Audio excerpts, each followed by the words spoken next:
Hey, I'm Barbell. I'm Ahmed. And today we're going to look at a little bit of different kind of training methods you can use in CrossFit to complement your parkour method.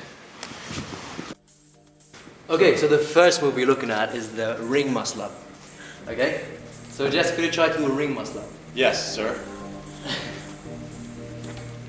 Very good. Okay, that's what we call a strict ring muscle up, because he's using only his strength without using his body and any kipping movements, okay? Okay.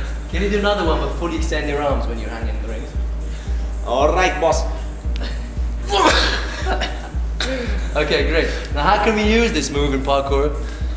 Usually as you see, it's a pull and push move, so we'd usually use this one in wall runs, for example, and climb ups. What's difficult about the rings is that it's difficult to stabilize your arms, right? So this move actually helps you work in different kinds of environments and not only like flat wall. The most equivalent move that we find is the climb up, okay? For example, imagine you're doing a wall run on a wall and then climbing up in the end. That's pretty much the same movements that we're using, because it's first of all a pull movement where we're using a lot of our back muscles, okay? And our biceps as well, and our brachialis.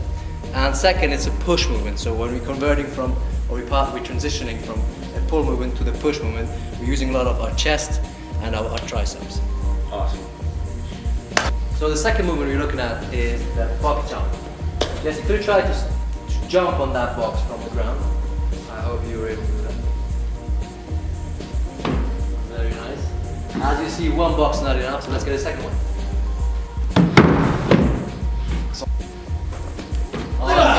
Nice. So now, usually in CrossFit, you would perform that move a couple of times, right? So that was probably a max height jump in a box jump, right? We usually would say, for example, do 3 times 20 box jumps combined with another movement, right? And what that helps you with is any kind of plyometric movement that we have, of which we have a lot in parkour, obviously.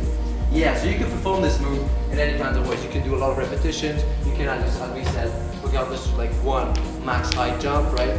And that gives you a lot of variety in the training. Cool. What it helps you with is exactly this plyometric explosivity in your leg. So there's 2 ways of doing it. First one will probably be just as just did standing box jump, okay? The second one would be with a run up. You can just take 1 step, 2 steps, as much as you need, right? The more you have, the more forward velocity, forward energy you'll have, so you have to convert this energy into a height afterwards. So you probably won't take a long distance to run. Okay, just 1 or 2 steps. Great. For the landing, usually you land with your heels on top of the box. Great. Yeah, that's about it. Cool. Box jumps. Alright. So the third movement we're looking at is our toes to bar. Okay?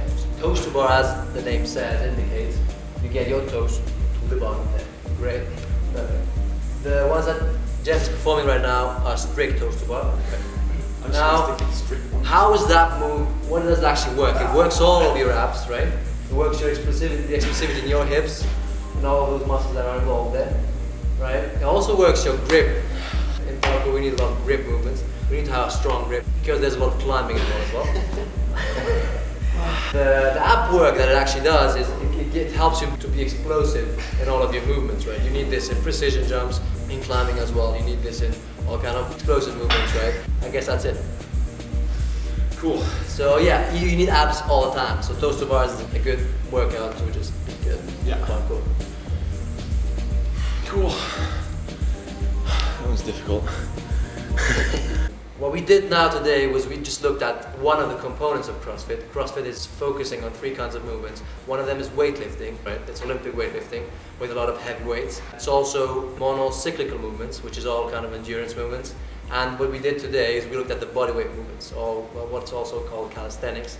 And yeah, I think in the second part we look at the 2 other movements and how they could provide benefits for parkour training and workouts. Awesome.